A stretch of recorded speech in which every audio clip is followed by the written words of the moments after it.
Okay, so best place for me to make this video, I think, is the car, because with a baby and a toddler, it's too loud. But I did want to jump on and make this video about helping navigate through the holidays, because a lot of people end up, it starts like right now. We're about to have the clock set back, and then we go into all these holidays, and a lot of people crash in January. So I was just thinking, let me give you a few tips, some things that might be able to help you out during this. So the first thing is, when it comes to sleep, you can try taking some magnesium at night.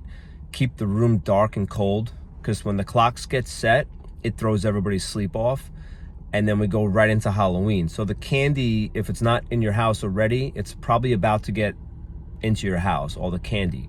So I grew up on candy also. So we have that like Smart Treats, I think it is. It's like high fiber, no sugar. There's like gummies and stuff like that to give you that. There's another one that we get. It's like these, what are they? Oh, U chocolates. These are a little more expensive, but they're a better, it's better quality, basically. I'm not saying to hand these out during Halloween. I'm saying for you, if you're feeling the urge that you need to, have some snacks, this is what we'll do. Also, like Simple Mills, we'll get, those things. Amanda gets a lot of things over Thrive, okay? So Thrive Market, where they actually deliver it to your house.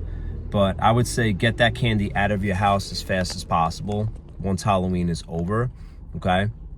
So when it comes to sleep, some tips. Also, before you go to eat any candy, or you feel like you have the urge, drink 2 extra glasses of water. You can put some pink Himalayan sea salt. That'll help remineralize you. Most people are dehydrated. By the way, if you want lifestyle tips and you haven't been to the stress, inflammation, and nutrition workshop, come to the next one. We're doing it on Monday night, November 4th at Buy a Bar. So if you have not been to that workshop yet, that is the workshop where I go over a lot of lifestyle strategies, okay, to really help you to counterbalance stress, especially if you're a patient. If you're not a patient, you're more than welcome to come also. But if you're a patient, you haven't been to that workshop, you got to get to that workshop. You see what I'm saying? So, and one concept that's super important that I'm going to mention at the workshop is what it takes to get you well is the same thing it takes to keep you well. It's the same points. So another major tip for avoiding holiday crash, you got to get on track with your adjustments. You have to get a rhythm of adjustments going. When we adjust people, the research shows that it lowers your cortisol, which is a major stress hormone. It's a major inflammatory situation that it creates if it stays high for a long time.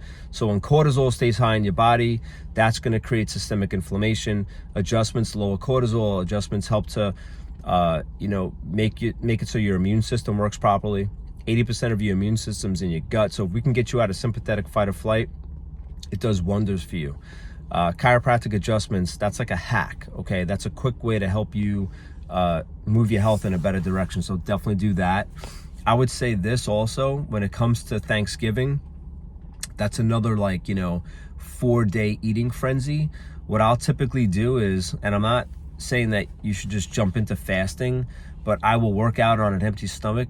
I've been fasting for a long time, so if you've tried intermittent fasting, definitely do it. With women, I'm not telling you should do it because, with your hormones and stuff like that, it can be more challenging. There is a doctor, Dr. Peltz, who specializes in fasting for women. It's like fast like a girl. But some things like women shouldn't fast back to back. You just have to really watch your blood sugar, because you can get lightheaded. But what I'll do is I'll wake up on Thanksgiving morning, and on an empty stomach, fasted, I'll work out, I'll drink a lot of water. I try to, really clear some space, because I'm a Gavone also. I love Thanksgiving. It's like my favorite holiday, right? But what you want to do with that is, what works for me is getting it out of the house. If the food is there, you're going to cave, okay? Because I do too. So if you're going somewhere, maybe bring some leftovers, but don't bring a week worth of leftover pies and all this other stuff, right? So I would say this, try to load your plate up with vegetables and fiber and have that stuff first. So again, 2 extra glasses of water before you eat, even if you want to drink a little more than that, maybe 30 minutes before you eat. You can take digestive enzymes. If you're going to be drinking, one little thing that might be able to help you out, there's a company called Bulletproof, and it's like these coconut shells, but it's like charcoal, basically, activated charcoal. And what you do is before you go to sleep, you take them, and what it does is it binds toxins, okay? That can really help avoiding hangovers. Another one is electrolytes. So we'll use like Element, LMNT, it comes in little packets, or another one's Ultima. I actually was just thinking about buying it in bulk if there's like an electrolyte. I haven't found the product yet, but I'd almost rather try to buy it in bulk with like a little scooper. Those come in like separate individual packets, and don't use the full packet. I usually use a half a packet for that, but that helps to hydrate you, okay, which is super important, okay? From Thanksgiving, here's the thing also. From Thanksgiving to, through the new year, most people are super stressed. And they're, shopping, and they're going to holiday parties, they're missing workouts. You got to be super aware. So, you got to pick your spots. If you are going to drink, try to do clear alcohol. One thing that I'll use if I'm going to do like a mixer in a drink is I'll use like kombucha. Stay away from the sugar. When you combine the sugar with the alcohol, like the soda and the juice, it's like a double whammy. So that's one tip you want to try also.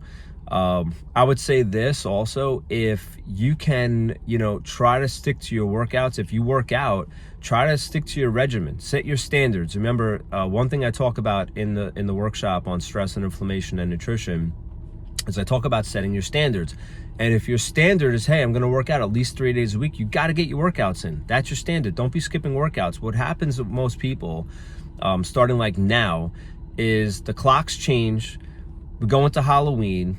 That candy lingers for like 2 weeks. Then we go right into Thanksgiving. That's like a 4 or 5 day eating frenzy that totally throws you off. Then you're doing like, and then it starts right away. Cyber Monday, Black Friday, stress. Then next, there's holiday parties. You start skipping your workouts. You're out of your routine. Also, a major thing that's going on right now is we're going to have a lot less sun. So people say, oh, it's cold and it's the flu season. The flu is not sitting on the shore in Long Beach waiting to attack us. What happens is the sun goes away and it decreases your vitamin D, so you got to pound your vitamin D. You can get your levels tested, but I'll do like 10,000 I use a day. I mean, listen, get your levels tested, but at least 5,000 a day. Vitamin D is super important. There are 4 main supplements that everyone needs, even if you eat perfect, certified organic, 100% of the time, which, I don't really know anyone that's like super on point like that, because the soil's so depleted and the farming methods and all that stuff, you still can't get enough. So everyone needs omega-3, vitamin D, a multivitamin mineral, and a plant-based probiotic, okay? Lactobacillus plantarum was one of the, most prevalent strains in hunter-gatherers. And the reason why I mention hunter-gatherers is because they were the healthiest people on the planet, even through the 80s. So if you look at the way that they lived, you want to try to live like that as much as possible. The one, this is interesting, one thing that we take in more than what they did is salt. So when I'm telling you add salt, I'm talking about pink Himalayan sea salt, like a healthy salt, not like the iodized table salt, okay? Also, another thing that it's a major deficiency in us versus hunter-gatherers is fiber. So try to do fresh fiber first before your meals. These are some of the tips that I give in the Stress, Inflammation, and Nutrition Workshop. If you're liking this, come to that workshop and bring someone with you. If you just step back for a second and realize that health really is your most important asset, well, don't let yourself completely crash down over the next 2 months, because what happens is we have less sun, okay? The clocks change. People are pounding the sugar. Their immune systems crash down. They get sick. They gain 5 to 7 pounds over the next 2 months, and they wake up in January and they're sick and they gained weight, they put weight on, and they go into an emotional situation where they can actually end up like depressed. It's like a low-level depression. It happens a lot. Okay, so I've been doing this a long time, over 23 years, and I want to get it so